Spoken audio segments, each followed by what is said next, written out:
ብለው ጳውሎስ ደግሞ አልተላኩም ሲል ከነሱ እየተቃረነ ነው። እየተቃረነ አይደለም። እሺ ተቃርኗን እኮ አይደለም የኔ ሐሳብ። ኖ ጳውሎስ እንዳጠምቅ አላከኝም ሲል ምን ማለቱ ነው? እኔ ጳውሎስ ስለራሱ ነው እየተናገረ ያለው። ስለ ጥምቀት አስፈላጊነትማ በቃ ሐዋርያት ተልከዋል። ጳውሎስ አለም አላለም? ይኸውልህ ጳውሎስ እንኳ ጥምቀት አያስፈልግም ቢል እኮ 12 ሐዋርያት ቀድመው ተልከዋል አጥምቁ ተብለው እና ጳውሎስ ፐርሰናሊ ስለሱ አገልግሎት እየተናገረ ነው። እሱ እኔ የማተኩረው በማስተማር መልእክታትን በመጻፍ ነው። ምክንያቱም ይኸውልህ ምን መሰለ፣ ለማጥመቅ እንደ ጳውሎስ አይነት ምሁርነት አይጠይቅም።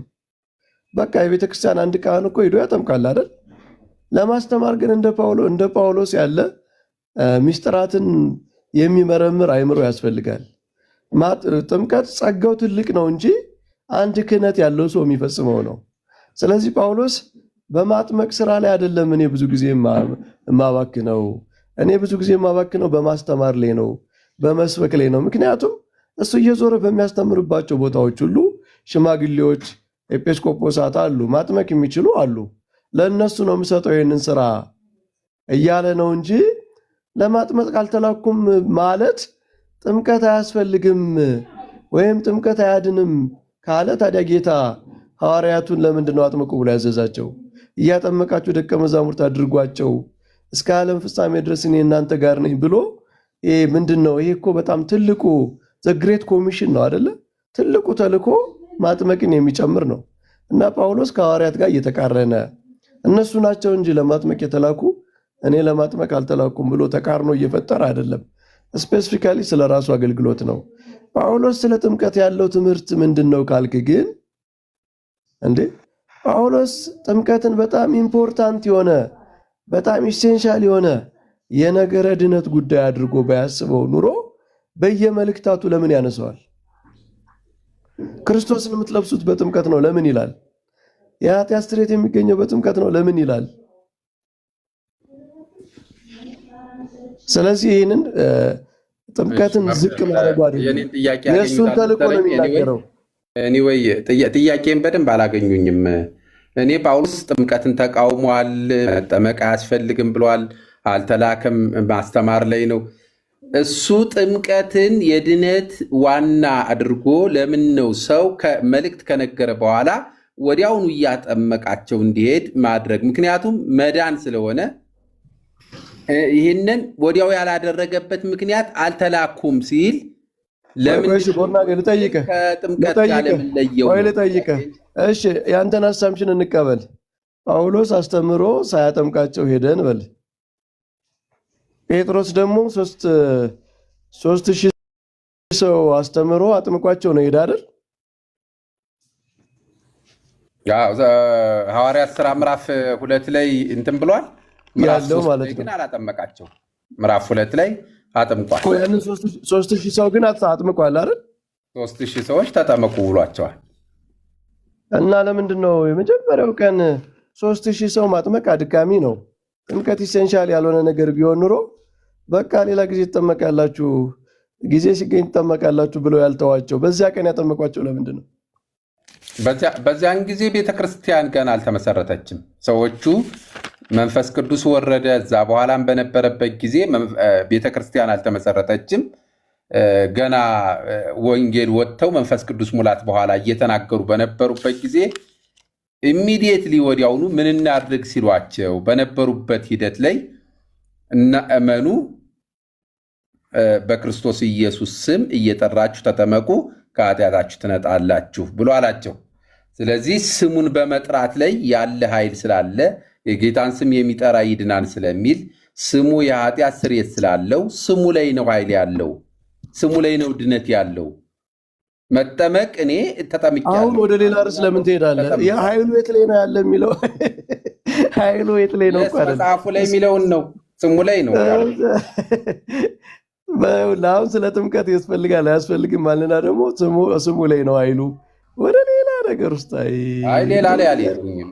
እንደዚህ አይነት ውይይት ይኸውልህ። ግን አንተ በጣም ትክክለኛ አእምሮ ካለህ ጳውሎስ አስተምሮ ስላላጠመቀ ጥምቀት ሰከንዳሪ ነው ብለህ በራስህ ሃይፖቴሲስ ከሰራ ሐዋርያት ደግሞ አስተምረው ወዲያው ስላጠመቁ ኢሴንሻል ነው ብለህም ደግሞ በዚህኛው በኩል ማሰብ ነበረብን።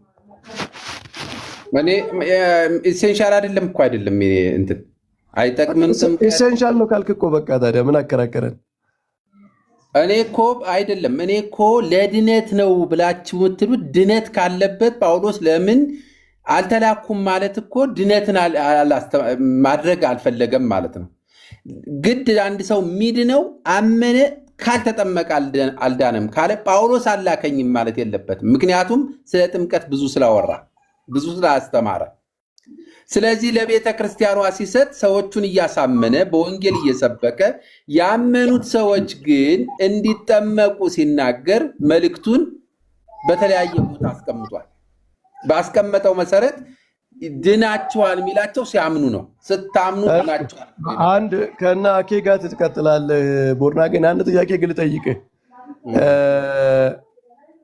አንተ በጥምቀት ሰዓት የክርስቶስ ስም ከስሙ የተነሳ የኃጢአት ስርየት ይገኛል ብለህ ታምናለህ?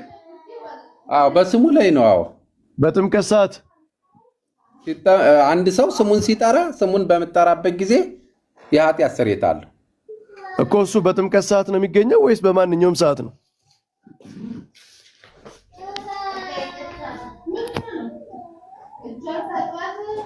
አይሰማም? እኔ ነኝ ወይስ ይሰማል?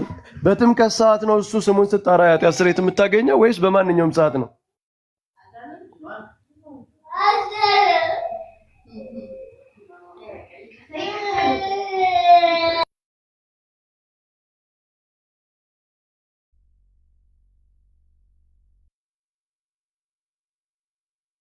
እኔ ጋር ነው የተቋረጠው። ይሰማል? እርሱ ይሰማሉ። መምህር በረከት ዝም ብሏል መሰለኝ። ቦርነ ግን አለ እንዴ? ቆይ ተመልሶ ይመጣል መሰለኝ። ያ ይችን ነገር ያነሳዋት ለሌላም ጊዜ ብዙ ጊዜ በስሙ ነው ኃጢአት የሚያስተሰርየው፣ በስሙ ነው የኃጢአት ስርየት የምናገኘው ይላሉ። ገባ? ይሰማል? እየሰማሁ ነው። እሺ መምህር፣ እሺ የክርስቶስ ስም የኃጢአት ስርየት የሚሰጥ በጥምቀት ሰዓት ሲጠራ ነው? አይ አይደለም። ምክንያቱም ይህ ሳይመንትነስ አክሽን ስለሆነ ነው። ሳይመንትነስ ነው። ሰዎቹ ምን እናድርግ አሉ። ኢሚዲየትሊ እዛው ላይ ናቸው። ስለዚህ አንተ አሁን በጥምቀት ሰዓት ማንኛውም ሰው ሲጠመቅ የኃጢአት ስርየት ያገኛል፣ ግን የኃጢአት ስርየት የሚያገኘው ከክርስቶስ ስም የተነሳ ነው ብለህ ነው የምታምነው ወይስ በጥምቀት ሰዓት የሚገኝ የኃጢአት ስርየት የለም ብለህ ነው የምታምነው? መጽሐፍ ቅዱስ በሚለው ነው። መጽሐፍ ቅዱስ ላይ ሉቃስ 24 እና ሐዋርያት ሥራ ምዕራፍ 10 ላይ በስሙ የኃጢአት ስርየትና ንስሐ አለ ስለሚል ሮሜ 10 ላይ ደግሞ የጌታን ስም የሚጠራ ይድናል ይላል። ስለዚህ በቃ እሱን እናውቃለን፣ እሱን አልተቃረንም። አሁን የጌታ ስም የኃጢአት ስርየት የሚሰጠው መቼ ነው? በጥምቀት ሰዓት ነው ወይስ ሌላ ጊዜ ነው? በማንኛውም ሰዓት ነው። ስሙን የሚጠራ ይድናል ስለሚል እነዚህ ኢሚዲየትሊ አክሽኑ ወዲያውኑ እዛው ላይ ጴጥሮስ ቆሞ ሰበካቸው። ከዛው ላይ ተጸጸቱ። እዛ በኋላ ንስሐ እንግባ አሉ። ምን እናድርጋሉ? ስሙን እየጠራች ተጠመቁ አላቸው። አንድ የተደረገ ድርጊት ነው። በአንድ ታይም ጋፕ ላይ በሌለው ወዲያውኑ በተከታታይ እየነገራቸው ነው። እንደዛ ነው መልእክቱ። አንተ መቼ ነው ስሙን የጠራው? ቦርናጊን መቼ ነው የኃጢአት ስርየት ያገኘ ስሙን ጠርተው? ሳምን መቼ ጌታ በኢየሱስ ክርስቶስ በመስቀል ላይ ተሰቅሎ ዓለምን ሁሉ ለማዳን ቤዛ ሆኗል ብዬ በልቤ አምኜ ስቀበል ያኔ ድኛለሁ። መቼ ነው ታውቀዋለህ? ሰዓቱን፣ ጊዜውን? ወንጌሉን በተሰበከልኝ ዕለት ማለት ነው እኮ። መቼ ነው? አይ ቲንክ 7-8 ዓመት አካባቢ እንደዛ አድርገው ወሰደው። ኦኬ። ስለዚህ አንተ የዳንክበትን የኃጢአት ስርየት ያገኘበትን ሰዓት ጊዜ ታውቃለህ? ሳምን እንዳመንሁኝ ኃጢአቴን ይቅር ተብያለሁ፣ የእግዚአብሔር ልጅነት አግኝቻለሁ ብዬ እንደ እግዚአብሔር ቃል በዚያን ዕለት አምናለሁ።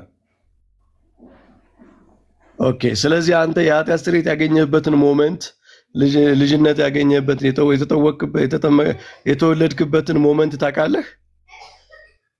እንዳመንሁኝ ኢሚዲየትሊ ወዲያውኑ አግኝቻለሁ ብዬ አምናለሁ። ምክንያቱም ኢየሱስ ክርስቶስ ጌታ ነው ብሎ የሚያምን እርሱ የዘላለም ሕይወት አለው ስለሚል። እሱን ሞመንት ታውቃለህ ወይ ነው እኮ እያልኩህ ያለ። እሱን ሞመንት ታውቀዋለህ?